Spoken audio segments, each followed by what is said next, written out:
You guys don't need to worry about me getting revenge from Diddy. I've got 3 moves that make sure he'll never be able to come after me or my family. First, I personally reached out to the victims' legal teams. The real reason he's not getting out is those buried cases behind the scenes. I provided legal funding for 7 victims who had been silent for years and brought in the top criminal attorneys in the country. Second, I bought up every potential post-release business deal he had lined up. I planned this 2 years in advance, so by the time he got sentenced and still had hope of getting out, every partner had already cut ties with him.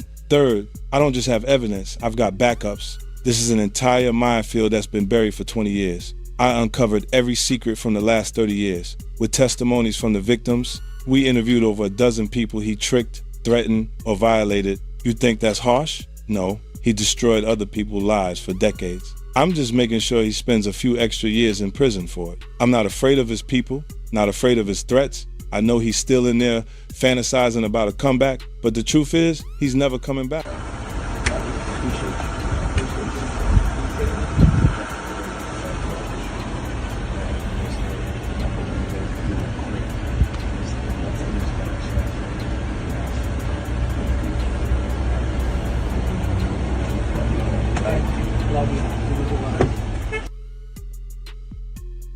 Is this real life?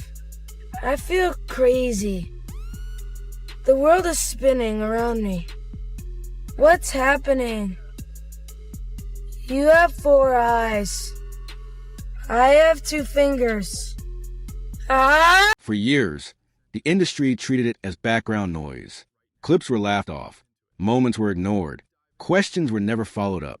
Now, with 50 Cent's new documentary, the timeline is being re-examined, and what once felt like rumor is being pushed into the light. At the center of it all are 2 names. Diddy, a man whose influence shaped careers, and Justin Bieber, a child star who entered that world far too young. This isn't about short clips or online speculation.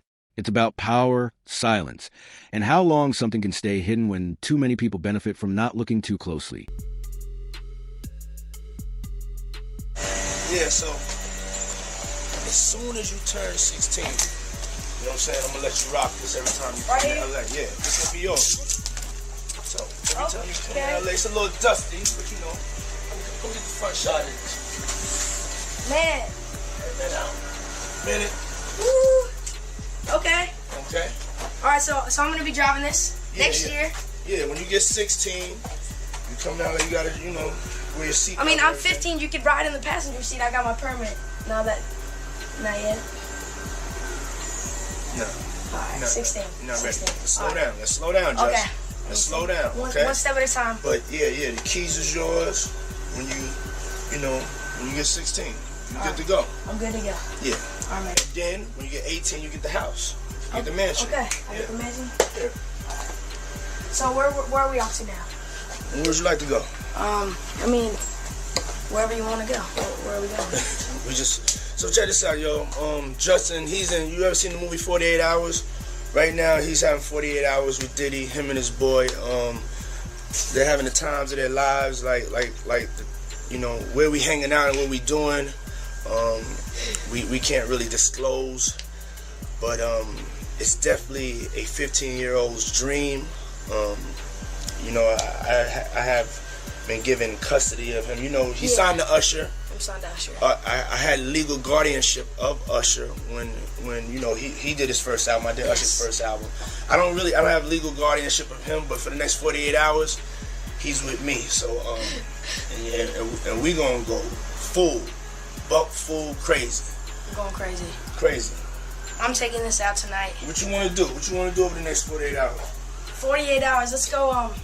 Let's just go get some girls. Let's go hang out some girls. A man after my heart. That's what I'm talking about, kid.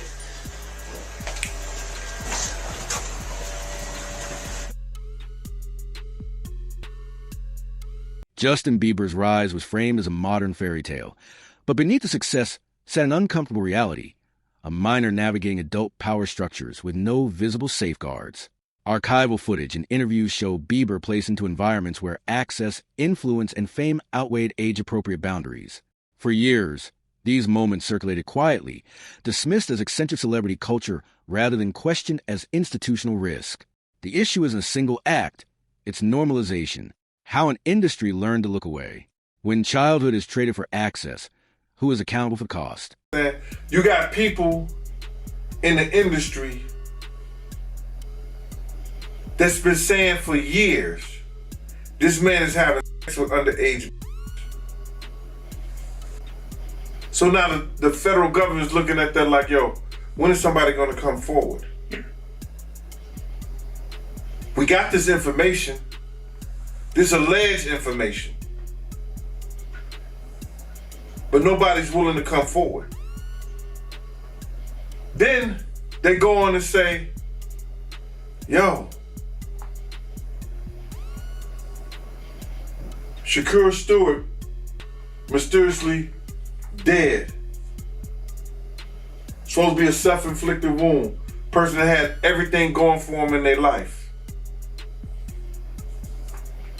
Kim Porter dead. Somebody's car gets blown up.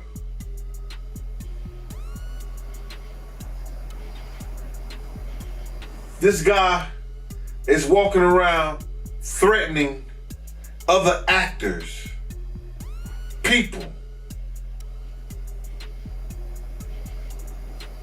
Somebody got to get involved in it. If it ain't the state, let it be the feds. Somebody got to stop him. He lucky that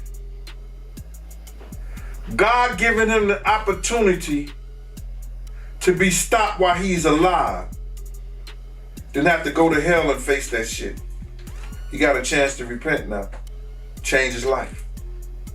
You mentioned minors, and a lot of people have been trying to drag Justin Bieber into this situation because there's a lot of suspect looking videos with Diddy and Bieber in it, and they're making a lot of allegations. 50 Cent has long positioned himself as an outsider to Sean Diddy Combs' private world, claiming awareness without participation. For years, his statements were dismissed as rivalry. Now they resurface in a different context, one shaped by legal scrutiny and cultural reassessment. This doesn't validate every claim, but it reframes intent. Warnings can exist long before proof becomes public. The implication is uncomfortable. When criticism comes from adversaries, it's easier to ignore. How many early alarms are lost because the messenger is far beyond music? He controlled access to rooms where careers accelerated or stalled. Justin Bieber's proximity to that influence reflected an industry logic where opportunity flowed through power brokers, not transparent systems. Diddy bought his son a Bentley. Maybe, he could buy you one also. Got me a Lamborghini. That's nice. I haven't gotten it yet, though. Yeah, I know. Yeah, I know. When is that coming, that Lamborghini? We talked about this last time. He had the Lamborghini for a day or two, and he had access to the house. And he knows better than to be talking about the things that he does with Big Brother Puff on national television. Well, apparently not. Something, everything ain't for everybody. Do you believe the guy in the tape is white? If he's bigger than Diddy, and he's not none of the names that I said, probably so. But then they say he was young too. Yeah, they say he was young. Let me get his name right. I hope it ain't the Bieber. I hope it's not the Bieber. That's a good one. It might be him. But if they saying that the guy is young and he's an A-lister, I can't think of that many black people, man. Right. Not at all. And somebody that's more powerful, more of a celebrity than Diddy. You understand what I'm saying? If they were saying somebody that was more celebrity than Diddy, he was an A-lister, he was younger. You know what I'm saying? And if he's not black, it would have to be the Bieber. That's his name, Bieber? They said I got that wrong too. Justin Bieber, allegedly. I don't know, bro. Right. But when you heard the news that Diddy, he had a tape with another man, did that catch you by surprise or no? Well, all this shit is by surprise to me. A lot of this shit is by surprise to me, to be totally honest, man. Because I knew Puff I knew Puff Daddy. The concern raised by observers isn't only what may have happened privately, but why oversight was absent publicly. When career advancement depends on proximity to authority, boundaries become negotiable. In such a structure, who is empowered to say no, and who pays the price for refusing? I knew Diddy before he was Love and Brother Love and back to Diddy. So, no, but the diddler, he's the diddler now. A lot of it's surprising, but it's not unheard of. Because you hear of all kinds of shit, and whether it registered with you or you internalize it or something like that, that's a whole nother story. But a lot of this stuff is crazy. But this is the world that we live in now, man. That these individuals thinks is all right. Bruh, when does it comes all right to be sitting there eating food off a naked woman? When did we start doing what they do? Let's keep it a buck. When did we start doing what they do? These guys is popping pills. They got Jay-Z dancing with a chick that's into cannibalism. Long before Justin Bieber entered the spotlight, Usher publicly described being placed into Diddy's world as a teenager, an experience he later said exposed him to adult realities too early. That history matters because it establishes precedent, not rumor. When similar pathways repeat across generations, coincidence becomes less persuasive. The implication is systemic continuity, trust passed along without reform. If discomfort was acknowledged once, why was the system left intact for the next child? Might make you change your mind. Look at Lil Nas X. He fizzled out fast too. So would you say someone like Justin Bieber is a victim? I just seen he is reportedly selling his whole catalog because he's broke. Yeah. Yeah. And once he finishes getting that money, I don't understand why he's broke. He didn't have to be broke. Usher just wouldn't stop robbing him. Damn. I mean, Usher couldn't keep his hands out of his pocket. It's funny. He got him signed and turned over custody to Diddy. Boy was never the same, and neither was Usher's pockets, because Usher's been living off of Justin Bieber's money. He ain't been living off of his own. Because the truth is, Usher don't really make that kind of money. And I'm really just kind of sick and tired of Usher Raymond. Yeah, I'm really kind of disgusted with Usher Raymond, who does Greek wrestling nude with men over Frosted Flakes, allegedly. Like, I'm sick and tired of this guy who everyone knows got the Diddy bumps, who's been sued for passing them on and lost, is still sitting there disgracing women in front of their men who bought the tickets to like that whole scheme. He's causing a lot of divorce courts. Yeah, but why? He don't even want them. He don't want them women. He's literally doing it just to destroy relationships. As scrutiny around Diddy intensified, many celebrities with historical proximity chose silence, while 50 Cent amplified his commentary. This contrast exposes an unspoken industry equation. Speaking risks relationships, silence preserves them. Loyalty becomes indistinguishable from self-protection. The implication isn't cowardice, it's calculation. An ecosystem where truth competes with survival. When silence becomes the safest option, does accountability still have a place? I watched a video of an interview of Justin Bieber, and he was talking about Billie Eilish. And he was like, he was broke, almost in tears. He's like, I just want to protect her. I just want to keep her safe. Yeah. What do you think he went through? Because he knows like, what's been happening to Billy. Just like everybody knew what was happening to Millie Bobby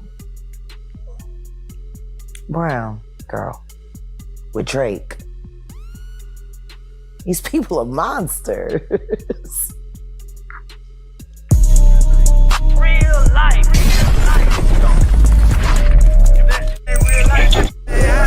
It ain't real life. Just say real thing. Real life street star. You know what time it is.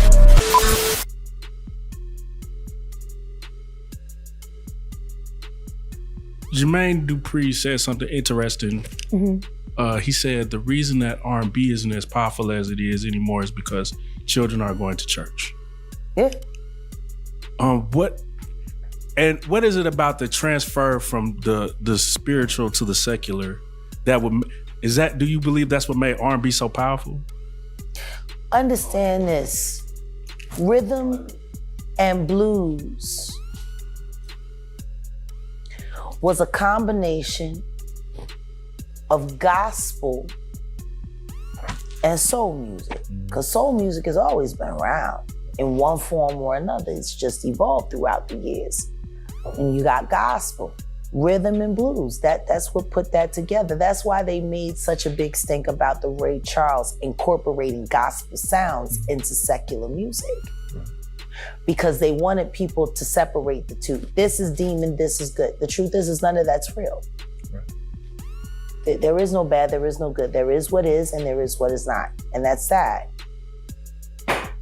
But when you take the spirit that comes from that. Justin Bieber has never publicly accused Diddy of criminal wrongdoing, but his later reflections on anxiety, loss of control, and emotional collapse complicate simple narratives. He speaks of being overwhelmed at a young age, surrounded by adults with competing interests, and lacking the tools to protect himself. A witness that just testified against Diddy to the grand jury and had to give up 8 videotapes to the feds that contained celebrities in these freak-offs with Diddy is now listing some of the names that he saw on these tapes. And this man said that he got these tapes from a very close friend of Kim Porter's, and these were Kim Porter's tapes that she was going to use against Diddy. And some of the names that he says are some that we have heard rumored over the years. He said he saw Justin Bieber on this tape and he appeared to be underage during this time. He also saw Usher on these tapes and Usher definitely appeared to be underage. And this one gave me the chills because we've heard that Usher is the one that sent Justin Bieber to Diddy. Courtney Burgess sat down with the Too Strong channel here on YouTube and started naming some of the celebrities that he saw on these tapes. Were kids involved in these parties that you can verify from looking at the tapes? If Justin Bieber was older than he's supposed to have been, yes. If Usher was older, well, Usher was definitely young. Okay. You understand? They showed the part with his, the blood was all in his bed. You understand? It looked like they came home from a event, a party or something. Went on to explain how Danny Boy was also in one of these videos with Mary J. Blige and Diddy together. And Danny Boy admitted when he was 15 that Mary J. Blige flew him out to New York and he slept with her while he was underage. The implication isn't legal, it's human. Trauma doesn't always arrive with an allegation. Sometimes it surfaces years later as damage without a name. If harm is systemic, why do we demand a single accusation before acknowledging it? Mary J. Danny Boy. Danny Boy, okay. You know what Danny Boy is? I heard that before. I don't, I've been so far away from hip hop, I forgot, but I have heard that name, Danny Boy. Danny Boy, back then, he looked like he was about 16. They both was about. He also claimed that Jaden Smith, Will Smith's son, were in these videos, and he also said that there was photographs and videos of Diddy eating off of young girls. Pictures or images of any of this stuff? Yeah, I got Justin Bieber, Will Smith's son, whatever his name is. Other females on the table, they was young. He was eating off them. A lot of entertainments in there. I got calls from certain wanting to get the tape out of my hand. And I said, I don't know what you're talking about. And I have said that if this man testified to the grand jury, the feds had to have some reason to bring him in to actually testify against Diddy. But y'all let me know what you guys think about this man naming all of the people on the Diddy tapes in the When Diddy's story entered federal court, the conversation shifted from rumor to documented process. Charges, verdicts, and appeals narrowed what could responsibly be claimed, while expanding what could be examined institutionally. Courts address actions, not culture, leaving larger questions unanswered. The implication is stark. Legality does not equal morality, and acquittals do not erase structural harm. When the courtroom closes a case, does it also close a conversation? Now, do you think he has a mole or an informant in his camp that's cooperating? Oh, no doubt. No doubt. Listen, bro. Just doing law enforcement myself, just take for instance. I think the individual was a Syracuse former basketball player named Jason Barnes or Beard or something like that. He already had drug charges against him. The day Diddy house get raided, they catch him getting on a plane and they put him into custody. Didn't that sound a little weird? People didn't catch that. They either put him in custody for a couple of reasons. You understand? One, to make a witness out of him, or to safeguard him and protect him for anything that could happen to him, because they had already stated, allegedly, that he was some kind of mule for the people over there at Diddy's house. So now, with that information, that he was already known by the government for drug charges, wouldn't that be an individual that you use? I'm gonna give you something different. And I'm gonna give you something else that people don't even think. On the other day, I seen on the video that Puff had ran into Justin Bieber. They met up and he started tapping him as if he was searching him and see if he had some kind of device on. Did you see that? Yep. Check this out. What if the federal government have already talked to Justin Bieber? And Diddy did that on tape. That means in his mind, he think this person may be a witness. Right? The intersection of 50 Cent, Diddy, and Justin Bieber reveals a broader truth about celebrity systems. Power concentrates upward, risk flows downward, accountability arrives last. Youth is marketed as authenticity. Access is framed as mentorship. Silence is rewarded as professionalism. This is not a story of certainty. It is a story of conditions that repeat. And if the same patterns keep producing damage, at what point does the system itself become the subject of investigation?